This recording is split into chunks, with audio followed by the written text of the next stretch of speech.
Bismillahirrahmanirrahim. Assalamualaikum warahmatullahi wabarakatuh.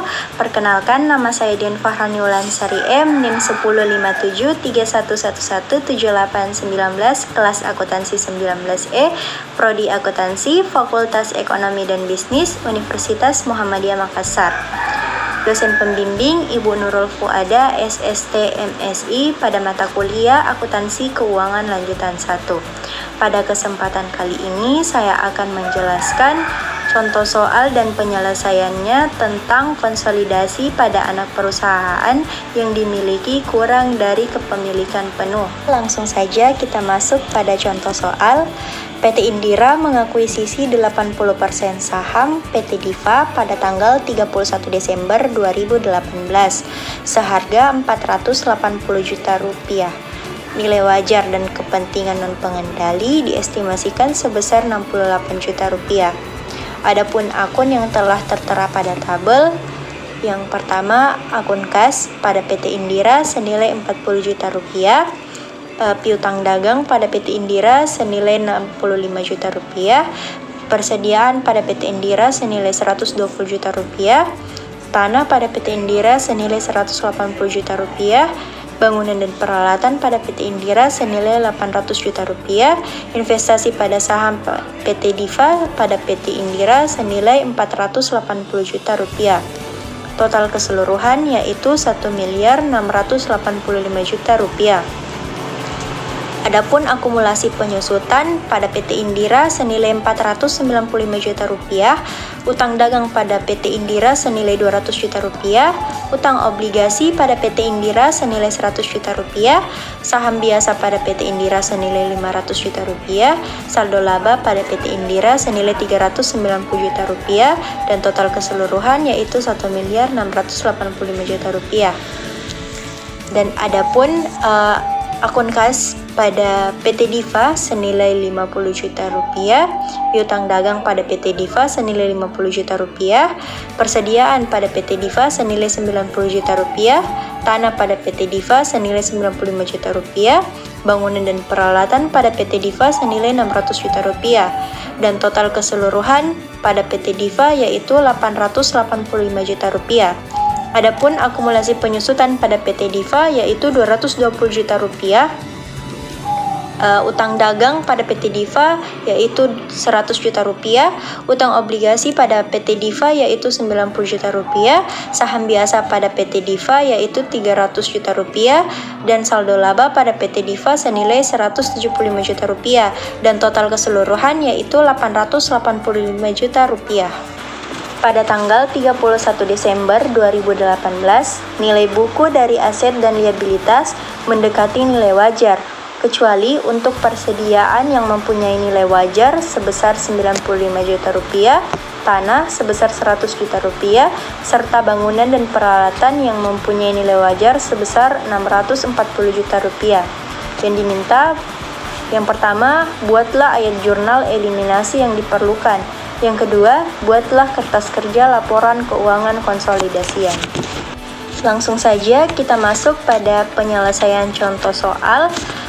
Dapat kita lihat bahwa total nilai wajar sebesar 548 juta rupiah, yang dimana cara untuk mendapatkan total nilai wajar itu yaitu dengan cara investasi pada saham PT Diva sebesar 480 juta rupiah kita jumlahkan dengan kepentingan non pengendali sebesar 68 juta rupiah dan mendapatkan hasil sebesar 548 juta rupiah.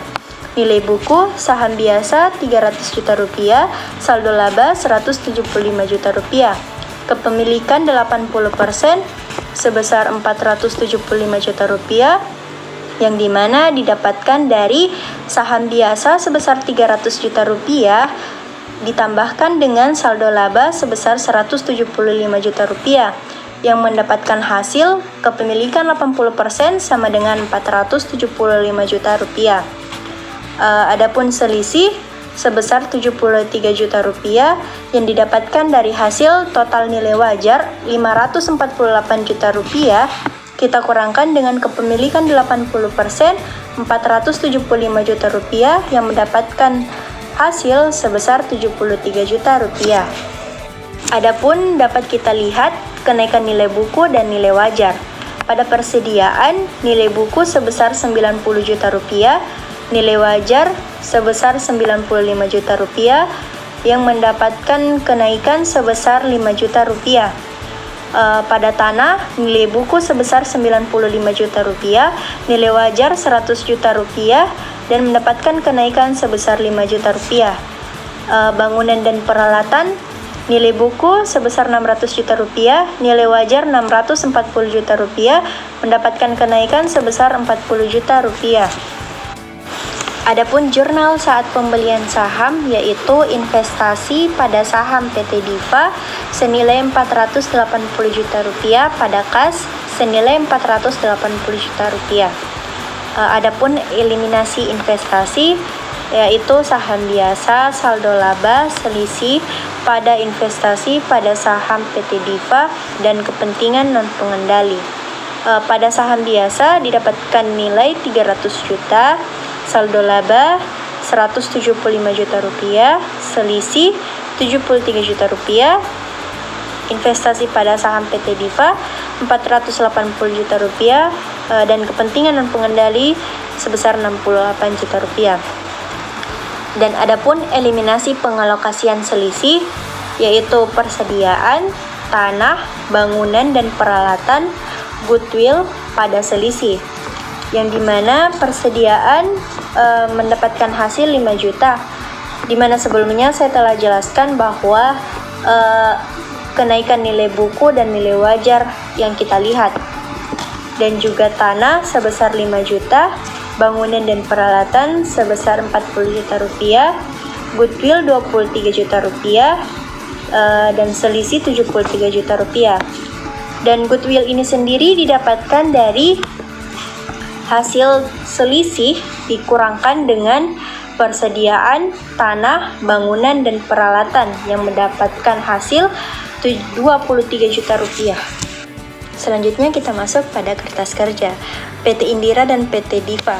Kertas kerja laporan posisi keuangan konsolidasian periode 31 Desember 2018.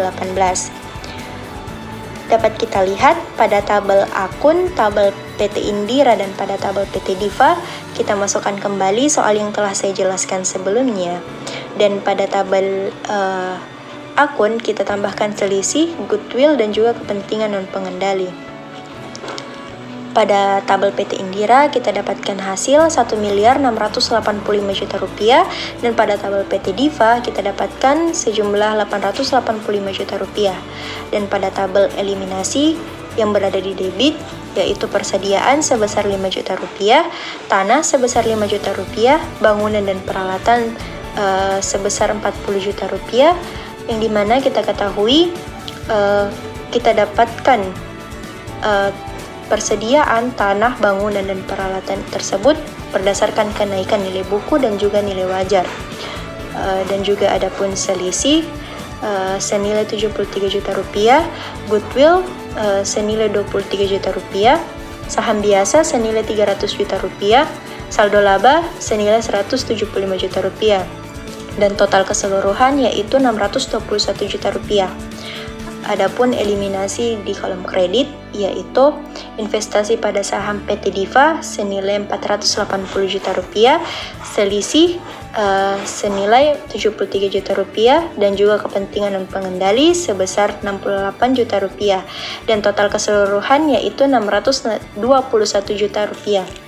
Pada tabel konsolidasi, yaitu kas pada PT Indira senilai 40 juta rupiah ditambahkan dengan PT Diva senilai 50 juta rupiah mendapatkan hasil 90 juta rupiah. Piutang dagang pada PT Indira senilai 65 juta rupiah ditambahkan dengan PT Diva senilai 50 juta rupiah mendapatkan hasil 115 juta rupiah. Dan pada persediaan pada PT Indira senilai 120 juta rupiah ditambahkan dengan PT Diva senilai 90 juta rupiah dan ditambahkan lagi di kolom debit senilai 5 juta rupiah mendapatkan hasil 215 juta rupiah.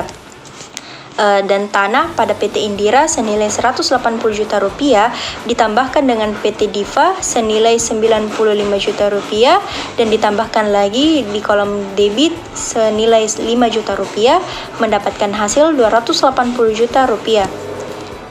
bangunan dan peralatan pada PT Indira senilai 800 juta rupiah, dijumlahkan dengan PT Diva senilai 600 juta rupiah, dan dijumlahkan lagi di kolom debit senilai 40 juta rupiah, mendapatkan hasil 1.440 juta rupiah.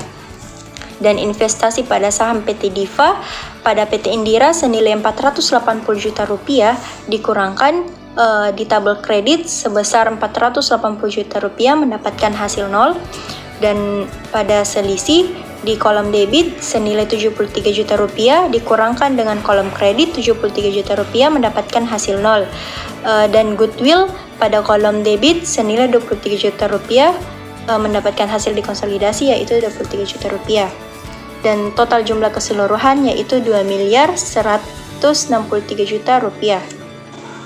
Pada akumulasi penyusutan pada PT Indira senilai 495 juta rupiah ditambahkan dengan PT Diva senilai 220 juta rupiah, mendapatkan hasil 715 juta rupiah. Dan pada utang dagang pada PT Indira senilai 200 juta rupiah ditambahkan dengan PT Diva senilai 100 juta rupiah, mendapatkan hasil 300 juta rupiah. Dan pada utang obligasi pada PT Indira senilai 100 juta rupiah ditambahkan dengan PT Diva senilai 90 juta rupiah, mendapatkan hasil 190 juta rupiah. Dan pada saham biasa pada PT Indira senilai 500 juta rupiah ditambahkan dengan PT Diva senilai 300 juta rupiah dan dikurangkan pada kolom debit senilai 300 juta rupiah dan mendapatkan hasil 500 juta rupiah. Dan pada saldo laba pada PT Indira senilai 390 juta rupiah ditambahkan dengan PT Diva senilai 175 juta rupiah dan dikurangkan pada kolom debit senilai 175 juta rupiah, mendapatkan hasil 390 juta rupiah. Dan pada kepentingan non pengendali pada kolom kredit terdapat senilai 68 juta rupiah dan hasil pada konsolidasi yaitu senilai 68 juta rupiah dan hasil keseluruhan yaitu 2.163 juta rupiah. Sekian penjelasan dari saya mengenai contoh soal dan penyelesaian konsolidasi pada anak perusahaan yang dimiliki kurang dari kepemilikan penuh. Apabila ada salah kata dari saya, mohon dimaafkan. Semoga materi ini dapat bermanfaat bagi kita sekalian.